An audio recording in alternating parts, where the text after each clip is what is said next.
You're listening to Business Talk Radio, where we take business to the next level.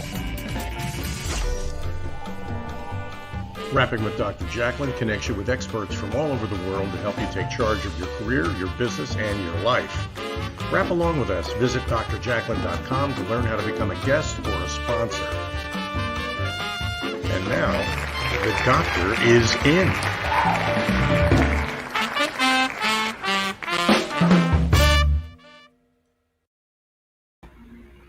Hello and welcome to Rapping with Dr. Jacalyn, live here on Business Talk Radio and social media.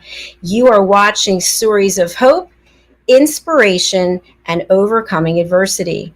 I am Dr. Jacalyn KERBECK, and this show is near and dear to me because this is the very first show that I started out with. And we started out on Zoom. We were not live streaming on social media, and we were just solely on the radio. And that was back last year in the summer. And as of August, we now are live streaming, and we have 15 shows on 11 platforms. So thank you to all of you who started out with me on this journey by coming onto this show. I want to say hello to everyone at the Crohn's and Colitis Foundation. That was a big reason why I started this also as a patient. I wanted other patients to be able to come on and share their story. Today we have a brilliant guest who's joining us from England. Her name is Kay Reeve, and she is the author of Brain Unchained. And she has some special stories that she's going to share what she has been through. She is a TEDX speaker, and she does something that we've never had anyone do before on this show, but she's an emotional awareness expert. So we definitely want to hear more about that. She also has her own show, and she's going to tell us all about her life and how the last year has really been life-changing.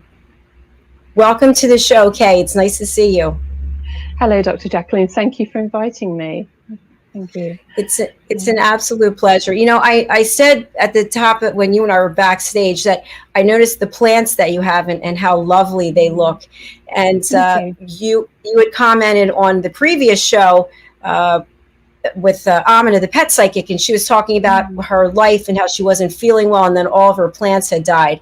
So by looking at you with those beautiful plants behind you, one would think that you don't know anything about overcoming adversity and that your life has just been all cherries and bonbons, so to speak. Yes, yeah. It's definitely been a difficult year. I mean, this is not the exact reason I've come to speak about this particular challenge, but yes, I commented on as Amina, and I thought yes. On a post because she was saying about plants having died when she was going through negative energy. And I'd had, when I lived before, I had a house full of plants. I had masses of them. And then my husband and I went through separation. And I think about 2/3 of my plants all wilted and died. And I came away with just a small handful of them. But these are two brand new ones that I've bought since I've been living here. So then, in fact, the spider plant I bought was about that big at Christmas, so that's really flourishing. But yes, so went through a lot last year. With separation, selling the house. Then I lost my job, and by the time I finally found somewhere to live, we then got put in lockdown too. So it was just like starting life all over again last year. Well, I really appreciate your transparency and sharing with us, because we all need to know that we're not alone. Every one of us has things that we have to go through, and it seems so much easier and better when we see someone who's come out of it on the other side and has had some major accomplishments during this year. So I'd love for you to share with us, what is it specifically that you do in terms of your expertise? Emotional awareness is something that I use to help my son. It's something that I taught him. And this story goes back a very long way. My son was diagnosed with Asperger's around the age of 8, but it was also around the same year that he first tried to commit suicide. And he literally tried to run in front of a car outside school. And I honestly, to start with, when a child runs and you grab their coat and you stop them quickly, and you expect them to throw a bit of a paddy because something unexpected has happened and they've just stopped. And you just think they're not paying attention. But he literally turned to me in front of everybody and screamed, "Why did you stop me? Why didn't you let me die? Why didn't you live I don't want to live anymore." And he just kept screaming and screaming at me. And then he was suicidal every day for the next year. I just couldn't take my eyes off him. And in the end, I took him out of school. I home educated him for 7 years. And we'd had some good years in between. His education had picked up. And then it got to a point with teenage years, he just kept going down and down and downhill. And his depression got worse. He got suicidal again. He was getting angry. And the bit that I don't want to advocate for people to do, but I got to this state before I discovered this emotional awareness journey, was I actually threw my son out of the house after everything I tried to do to save him. We'd done the therapy routes, we'd done counselling, occupational therapy, speech therapy, we'd done the martial arts, trampoline in the garden, diet changes. We'd done everything to try and help him through his depression, and nothing was working, or only temporarily, and then he would just throw it out the window. And it got to a point I was just in sheer desperation. Every day I lived with the fear that my son would either come home in a wooden box or I'd get a call to say he's behind bars. I was terrified. And I needed a way to get him out of that state. And he was just like this teenage zombie where I knew that my son was in there, but I could barely see him. And I knew I was like on my last hopes of finding the son I should have in the body I could see. And that's when I started to sit down and talk to him about colours. And I talked to him about what his emotions meant in terms of, and I just hold this up briefly, these are the 4 colours that I use: red, yellow, blue and black. And I started to talk to him initially just about these colours and how they felt. You know, happy as all the yellow, sunshine, big bright colours, high energy. And we talked about depression being the pits, rock bottom, stuck in darkness. And everything we could think about his emotions, we talked about in these colours. And then we realised that emotions change because something else changed. And as I started to go through this process with him, he transformed rapidly. And he stopped talking about suicide, and he stopped being quite so aggressive or angry. And then it went from like spending 3 hours at a time talking him out of the pits of depression down to about an hour. Until one day he phoned me up and said, "Oh, Mum, I had another episode today, but I talked myself out of it in 10 minutes. And this all happened over sort of a few months. And then a friend of his one day said, "I've just realised that hanging around with Matt makes me a better person." And that was like my light bulb moment, that if what I was doing to help my son was also helping others around him, I needed to do something with it. And that was where I began to study emotions and emotional awareness. And simply by teaching my son to be aware of his emotions and understand them, he changed his life around completely. And that's where it all comes from. Sorry, very in a nutshell. I'm speechless. I can't even believe everything that you've been through and everything your son's been through. And you came up with this process and you basically saved his life. And it sounds like you're helping save the lives of other people as well. Yeah, well, that's the intention. So it's not that long since the book only came out in January. So definitely it's changing some lives in terms of people already reading the book, and they're discovering a lot about themselves in ways that they just hadn't looked at it in this concept before. And it's not that I've actually invented something. What it is I studied the way everybody talks about emotions already. In terms of, we talk about emotions being high energy, top of the world, or negative and low moods. And when you look at the actual diagram on the back of the book here, everything about the high energies at the top, low at the bottom, and then we've got the fight and flight. And it's like everything that the book covers is about understanding this. It's like an emotional map. So it was actually about giving him a way of, I think the thing was, when I was trying to find a way to say, how can I teach my son to understand his own emotions, I couldn't find something, excuse my voice, I couldn't find something out there that was appropriate for him. Because being on the autistic spectrum, he needed a visual way to learn, and emotions are not visual. So it was just through studying and watching and just being open-minded, I started to realize there's actually a pattern to the way everybody talks about emotions. We use them in the same pattern. When we're excited, our voice goes up, and when we're in a low mood, it goes down. And the whole pattern and how we, again, if you've got 20,000 fans in a sports stadium and their side scores a goal or a win, they're like, yeah, and it's all up. But somebody in depression, their arms are down and their head's down. And it was recognizing this universal pattern of emotions. Actually, that's the pattern. and giving him that to learn from. And then I realized, actually, nobody's done this before. And what a it's breakthrough. Like, what do I do with it now I've got it? And that was a big question as well, because I was in a career, you know, there was a lot of other challenges going on in my life as well, like say with my marriage and that. And it was just like, okay, so I've discovered it. Now what do I do with it? But yeah, it was a huge breakthrough for him. Thank you. How's he doing now? Oh, amazing. Amazing. Completely different lad. He's 26 now. And I've got a picture here that was taken of him 4 years ago, actually. That was him 4 years ago.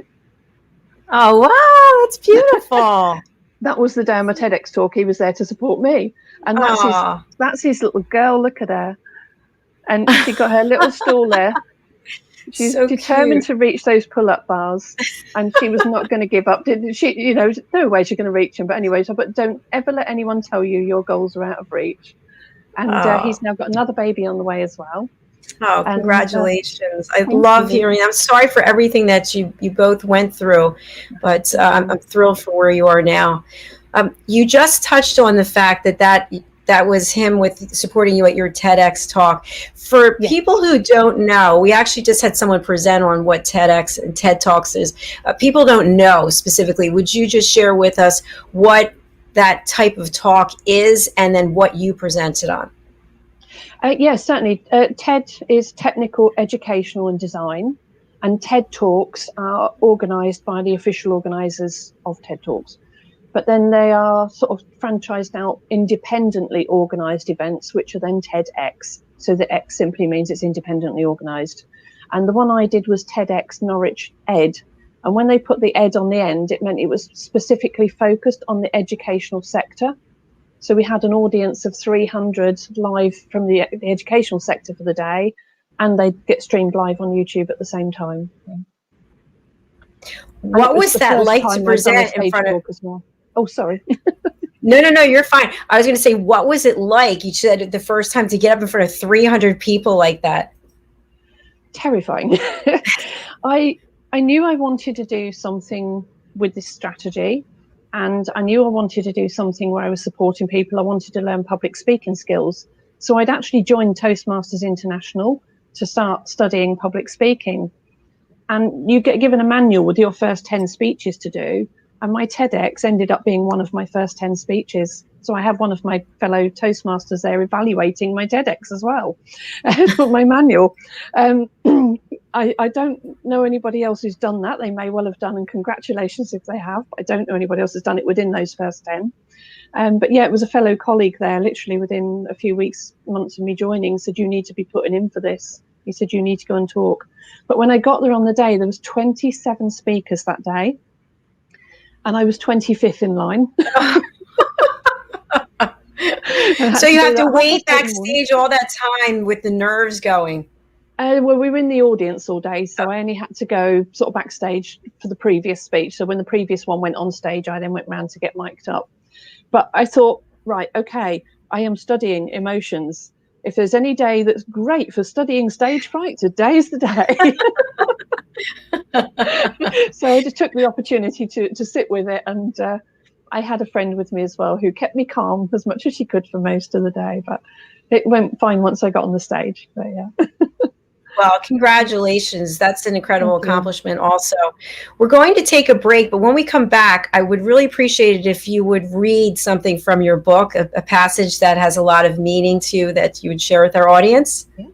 Okay, yeah.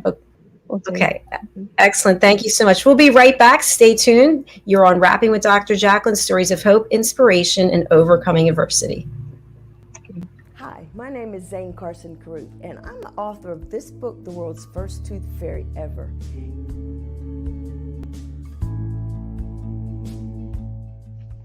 Reading is magic. Studies have shown that reading to your children lays the foundation for greater success in life.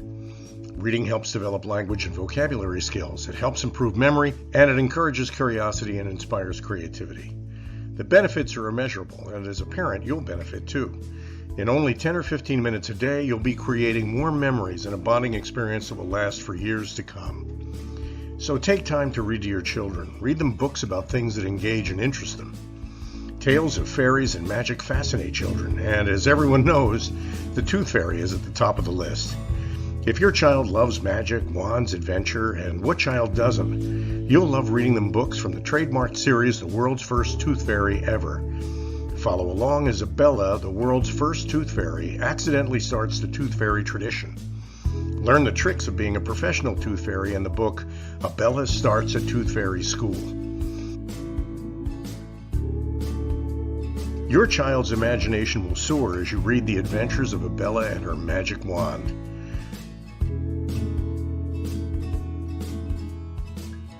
These wonderful books are available at worldsfirsttoothfairy.com and at Amazon, Barnes & Noble, and Walmart.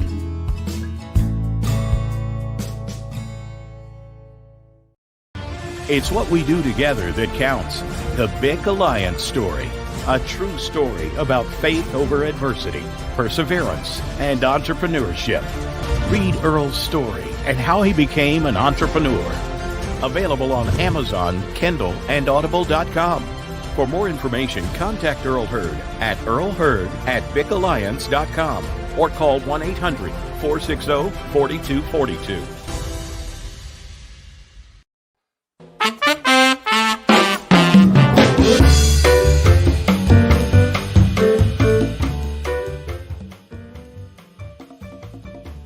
Hello, I'm Dr. Jacalyn. Rapping with Dr. Jacalyn presents A Better You. And here to tell us more is the creator of A Better You, Al Sini. Al, welcome to the show. Thank you, Dr. Jacalyn. It's always a pleasure working with you. And everyone out there, you might be a coach working with individuals professionally or personally, or you might be a consultant working with businesses, or you might be a trusted advisor specializing in an area like finance, let's say, or the law or healthcare. Whatever of those roles you relate to, you all have one thing in common, and that is you're working every day to help people become better versions of themselves, a better you. And Dr. Jacalyn's A Better You program is an opportunity for you to express your expertise in a particular area for 15 minutes in front of an audience of people who are looking for help from people like you. Yep. So, Dr. Jacalyn, maybe you can tell everybody how they can learn more about this. It's so easy. You go to abetteryou.tv and you sign up to book your session.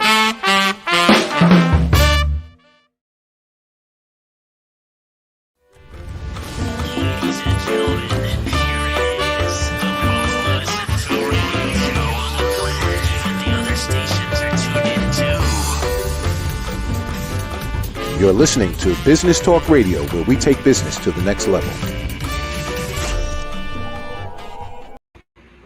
Happy Friday and welcome back to Rapping with Dr. Jacalyn, stories of hope, inspiration, and overcoming adversity. My guest today is Kay Reeve. Kay has been very transparent and very authentic, sharing her own personal story and that of her sons, and we really appreciate you being here. Thank you, Kay.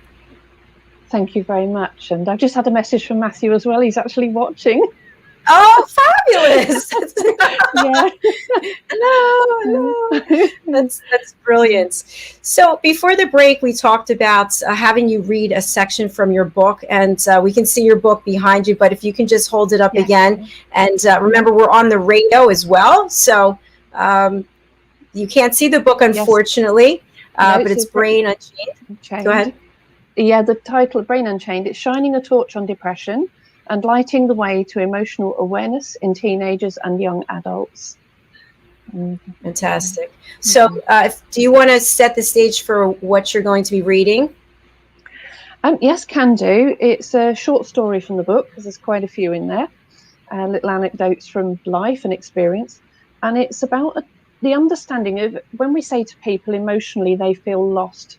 And it's a little story from my late teens, early 20s, when I got lost one day, and about relating that to emotionally feeling lost and recognizing that before finding your way again.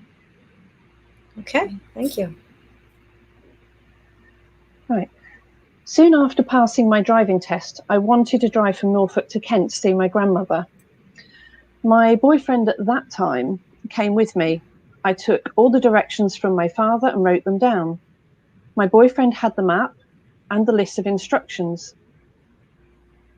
I was driving. There was no mobile phones or internet in those days, so we had a traditional paper map. On the way there, I pretty much knew my way out of Norfolk, and I followed the road signs with my father's instructions still fresh in my head. I took a left exit at the end of the first motorway. Once in Kent, I knew my way to my grandmother's house. It was pretty much home territory, having lived there when I was younger. We had a great day visiting my grandmother and one of my aunts too, but coming back home was a little different. That left turn at the end of the motorway going there became an exit in the middle of another motorway coming back, and I missed the signpost. So did my boyfriend, who'd been assigned to watch for the signpost while I was focusing on the traffic. A Mini at 70 miles an hour is no match for a lorry, even when you are going the same way. And before we knew it, instead of going through Dartford Tunnel, we found ourselves heading towards Blackwall Tunnel. My dad had said, if you miss one, it's not a disaster, just take the Blackwall Tunnel instead. So I asked my boyfriend to get the map out and redirect us. I didn't feel lost yet. This was the point when my boyfriend finally decided it was time to own up that he couldn't read a map. He had been hoping I would just remember the way. He had no idea how to work out where we were. He couldn't find the starting point, so he had no idea how to plan the journey forward. It was great reading the map, as I was great at reading a map because I'd always read maps for my father while he was driving, but I wasn't so good at reading the signs en route. And the problem was I was driving and couldn't pull over. First, it was the motorway I couldn't stop on, and then we were in Blackwall Tunnel. All good so far, but again, I wasn't good at reading the signs. And before I knew it, we were in the wrong lane. I couldn't change lanes as the traffic was too heavy and moving too fast. Stuck in the left lane, we were forced to turn left, and we followed it, finding ourselves forced into the middle of London City. It all happened so quickly for me as a driver, but for him, it seemed like that moment of eternity, trying to match waypoints to some random piece of paper with lines all over it, and no clue how to find the information we needed. He was giving me all the wrong directions, and in my panic, I misread the signs. Soon we were in the one-way streets of London with traffic works and double yellow lines everywhere, and could not pull up for almost an hour. We blindly drove on through the dark and sometimes ran in circles until I could finally stop and take the map. I had the map across the steering wheel, but where was I right now? I didn't know. I was truly lost. So to stop and think for a minute, we'd hit rock bottom on our quest to find our way home. And if we look at the effects of this journey on both our emotions, it was cold, dark, and getting late. Our emotions were not happy. And we argued. I was frustrated at what was happening, and he was embarrassed at being lost. I had no one to ask directions from, and he was frustrated at the pressure of making decisions he wasn't trained to make, and embarrassed at not being able to help. I was annoyed with myself for missing that signpost, and I was tired as I drove home, and I felt lost and drained emotionally. We had ended up much further from home than we should have. We had gone in the wrong direction. It took a while to take stock of our surroundings and locate our position, but finally we could head home again. Emotional journeys are just the same as physical journeys. If you can't understand the directions your emotions are telling you, and you don't see the signs on the way, then how can you avoid getting lost? Thank you. Thank you. I could just imagine myself in the car with you, and you can't get over, you can't move, but you had another element that your boyfriend can't read a map and didn't want to let you know that. So I can just imagine the tension starting to build and the frustration, what it must have been like.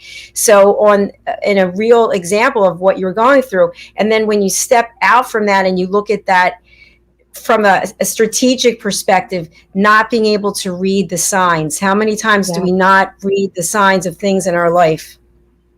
Absolutely. And I think another really great way to relay this in terms of an analogy is if you're driving the car and it suddenly feels strange and you're driving fine, it feels funny.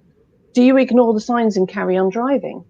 And 9 times out of 10, there's always the odd one. Big fan of Big Bang Theory over there, and Penny with her red engine light on. Is, you know, you'd normally get out and check, and it might be a flat tire. So then the second thing is being aware what the problem is. And that's the first thing, is recognizing there is a problem, being aware of what the problem is, like starting to take stock. You check around the car, okay, got flat tire. But then there's still a third element to that, and that's needing to know the root cause. Because you could just stand there and pump the tire up again all you like, but if there's a hole in it, pumping it up won't do any good.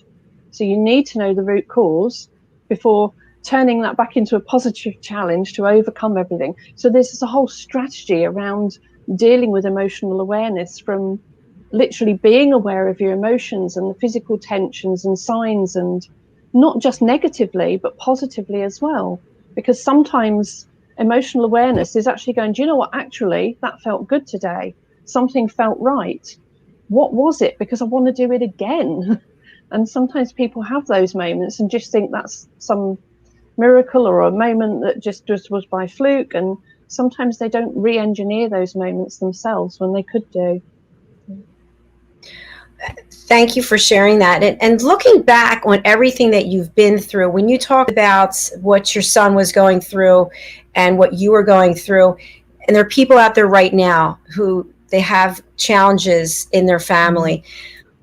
What one thing would you suggest to them that they do? Because it seems like you can be, this is with anyone, with any challenge, you can bury yourself so far down that it's almost like you can't even see that there's possible light or there's a way to get out from where you are. So what would you suggest? Obviously, they should buy your book, definitely, because there's a lot of great answers in there. Yeah, a lot of the answers are in there. Not all of them. There's more books to come. But one of the first things is about what I would call creating safe space for talking. And this is really, really important, because it's very easy to give out some sort of judgment or bias that you don't even realize you're doing at times. And that can actually deter a teenager from talking to you. Like, somebody can make a comment about something on a TV show and make a laugh or a joke about it, and actually it's something they want to talk to you about. Or, you know, or you could have some negative, angry bias about something, and they're thinking, well, I've got a problem with that, so now I can't talk to mum or dad about it. So it's about being aware of, when you talk to your teenager, giving them an emotionally safe space where they can talk to you, when no matter what they say.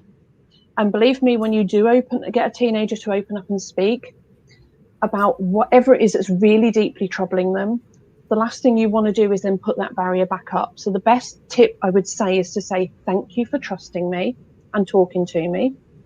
And then go away, and if you've got any judgments, biases, or emotional reactions, hold them in, go away and deal with them separately, and then come back and have a second conversation to work through whatever their challenges are. But that emotional safe space is a really, really critical point about helping them through things. Okay. That's great direction. Is it possible that when you first try to communicate with your teenager, that you're letting them know it's a safe space, but they're still not ready to trust you at that point, and it might take a little bit longer? Yeah, absolutely. It takes practice. It takes time. I'm not calling teenagers animals, but you see those videos where somebody goes up to an animal that's been traumatized, and it can take hours and hours to get them to come out of the corner and perhaps have a drink of water or something. And emotionally, that's how they can feel sometimes, so traumatized emotionally, that it can take a long time to coach that out of them. And it can almost be that you get them to a point where you feel like they're on safe ground, like today he's not going to be suicidal, but the next day they could jump back in again. And it can be a repetitive pattern. But when you use the strategies in this book and you start to use that safe space to have those conversations, that's the other good thing, actually. Every section in this book, I mean, every section is sort of set out in a particular strategy, but there's a parent toolbox on everything. So what you can do is read each section, and then the parent toolbox gives you some tips on how to have the conversation about that specific topic with your teenager. So it is really just keep going, persevering, because I can guarantee if you give up, nothing will improve. The only way is just keep going. Never, ever, ever give up. Now, as a parent or a caretaker, you're going through your own journey while you're trying to create a safe space for them. How do you find self-care and self-love so you don't self-destruct while you're going through the process? Yeah, that was a difficult one. And so I didn't have the book to go by. I had to learn a lot of this along the way and discover strategies. A lot of the strategies I picked up that have led me here was stuff that I picked up from personal development books while I was working. But I think one of the best strategies that I would recommend would be mindfulness. But at the same time, it's different for everybody. Some people might need to go to the gym and punch it out somewhere. Somebody might need to go for a run. Somebody else might want to do yoga. For dads, they might want to go fishing, riding. You know, everybody's got to have their own way. But it's all behind being mindful and having that time, like you say, to look after yourself. Hot bath and a few essential oils, whatever it is that gives you that your own emotional space to unwind and decompress. It's all absolutely important that you do that to keep you afloat, to support them. It's like putting on your own oxygen mask first. Precisely. And something that I try to do when emotions start coming up, and I get this from yoga and meditation, is I realize it's something I'm feeling, but it's not who I am. So I become aware of it, I recognize it, and then I let it go. If I feel angry for some reason, I'll allow myself to be angry for a limited amount of time, and then I have to let it go because it's just going to hold me back. Yeah, absolutely. And it takes time to, you know, and when they're teenagers, they don't understand what all these sensations and feelings are. And I think the other thing that is important, when they're teenagers, they've got 6 years of actually being at the age of 13 to 19.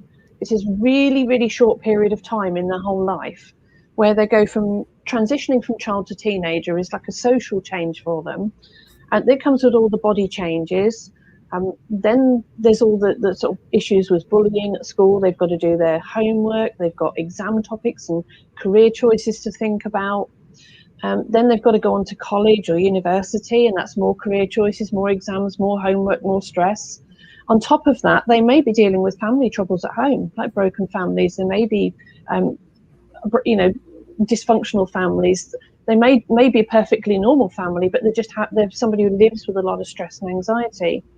And then from there, they're legally, within that time, allowed to smoke, drink. Well, I don't know about in the US, but it might be slightly different ages. But here, smoke, drink, drive, get married, have a baby, and vote.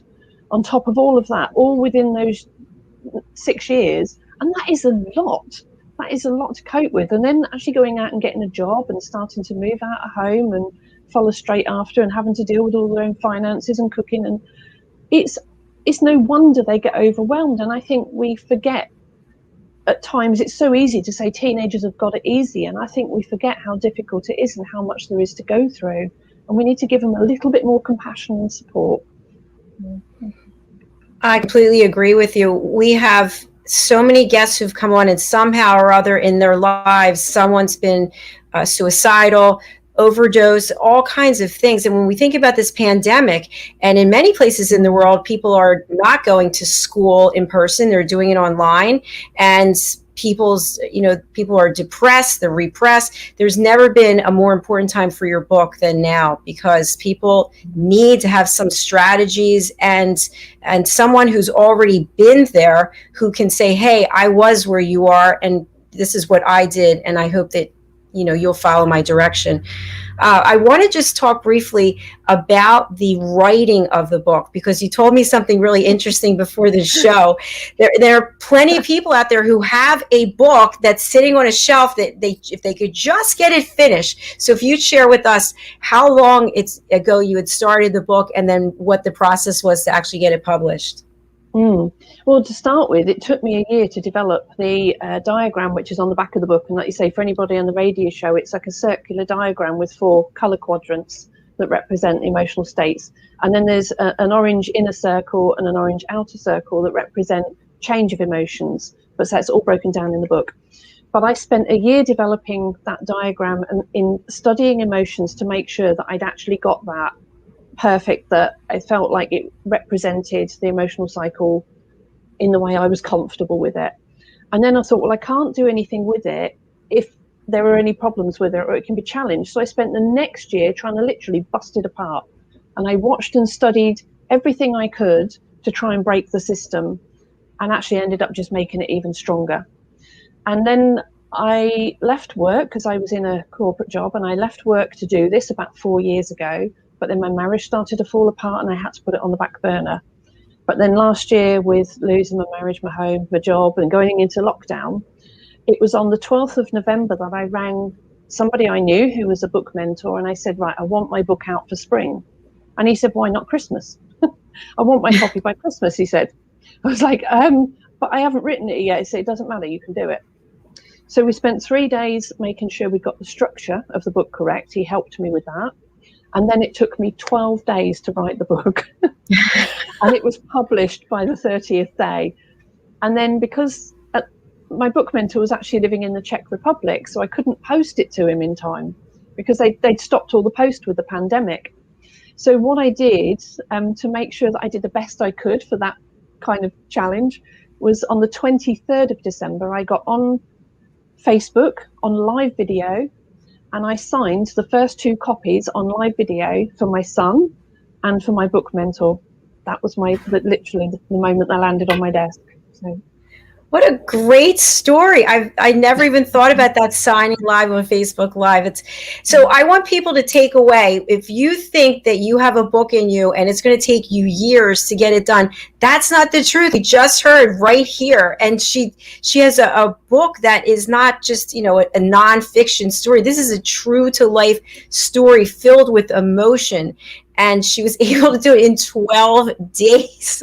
There has to be some kind of award for that. I think it was sort of like pre-written in my head, but it was just a case of letting the pressure out. And it was this weird moment when I hit send to the publish, and my brain just went, now what? After 6 years of building it up, my head just went berserk, and I was walking around almost having an argument with myself. It's like, no, you're going to sit down and have a rest. No, but I got to do this. No, you're going to sit down and celebrate. But what? Did you celebrate? Yeah, I sat down with a glass of wine. Good. It really was a really weird moment when I sent it off, and it was like, that was it, it's done. Was it a relief, or was there some fear, or what were the emotions you felt when you pressed the button? I think it's just massive relief. As I say, I've literally been accumulating that strategy in my head, and not bits of paper and documents. And I had been out a few years back, and over the few years I've done some speeches and presentations. I've spoken to some people doing some one-to-one mentoring, and sort of had some case studies, but they're not paid customers as such. And I just sort of built up sort of experience behind it, because again, I thought there's not much point writing the book if I can't actually do this with people. So yeah, I had a long journey to get there, but then once I got there, it was definitely ready to come out. What's next for you, Kay Reeve? Getting some online courses done. I want to do some school talks in the UK. Well, I can do school talks on Zoom, so it doesn't have to be in the UK. It can be in America as well. But I'd love to be able to help, because also one of the great things about the strategy in the book is help teachers as well, and school staff, people working with young adults. So I'm open to working with people, anywhere up to sort of age 20, sort of 13 to 24, but anybody who's in care of them as well, and teaching them this strategy. Just basically building the business from here, really, doing some masterclasses. There's all sorts of things going on in the background. So, of course there are. I know there's not a dull moment over there for you. No, never. Well, you are certainly a role model and an inspiration, sharing how you've overcome your adversity, how your son has overcome his adversity, and how you've put it all pen to paper, so to speak, and written this incredible book that can help so many people. I know that the book is on Amazon, but for people who are listening on the radio, any information that you can give where they can get the book would really be helpful. Yes, certainly. The website, kreeve.co.uk. There are links on the book page on there, because it's available in paperback in full colour. So that there's not many diagrams in there, but they're in full colour. There is a black and white version, which is why the diagram is then on the back cover in full colour. So for anybody, if you've got the black and white version, you've then got this to reference. And then it's available on Kindle and on Kindle Unlimited. So if you're on Kindle Unlimited, it's free to read. And it's available in 13 different countries, and the links to all of those are all on the website. So that really is the best place to begin. And we're also going to put the link in the chat to the website and to the black and white Kindle version in the US, Amazon.com. Fantastic. Thank you so much. And for those of you on the radio, the website, is www.hernameKayreeve.co.uk. So, and she's also on social media, so you can look her up there. And I just am so thrilled that you were here. I want to say thank you to Philip Chan for introducing us.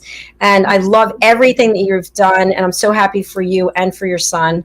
And we want to have you come back. And the next time I see you, I bet your plants are going to be trees. So. Yeah, probably. I've got to buy a bigger one, yeah. All because of all the positive energy and light that you're sharing in the world. So absolutely. Thank you very much, Jacalyn. It's been a delight talking to you. Thank you. Thank you. It's a pleasure meeting you, and I will look forward to seeing you again. We have a comment. Hold on. Let me see. It's Philip Chan. Yay. Oh, thank you, Philip. Thank you. He's amazing. Yeah, he is. He's a lovely guy. He's terrific. Thank you, Philip. All right, Kay, thank you again. We'll look forward to seeing you when you come back next time. Maybe you'll be joining us as a charter presenter on A Better You. I'll reach out to you about that as well. Oh, lovely. Look forward to it. Thank you very much. Bye-bye. Thank everybody. you. Bye-bye. What a delight. Kay Reeve, please get her book and do it today, because if you are going through something, you don't want to spend another minute just spinning around and around. And she has come up with a strategy. She's sharing what she personally has been through. So she truly is an expert. Brain Unchained over on Amazon. Thank you again for being here. We have one more show coming up, and I need to be backstage in literally 3 minutes. So I hope you'll stay around. It's the Variety Show with co-host Lori Mendelson. We'll look forward to seeing you then. Thank you. Take care and be well.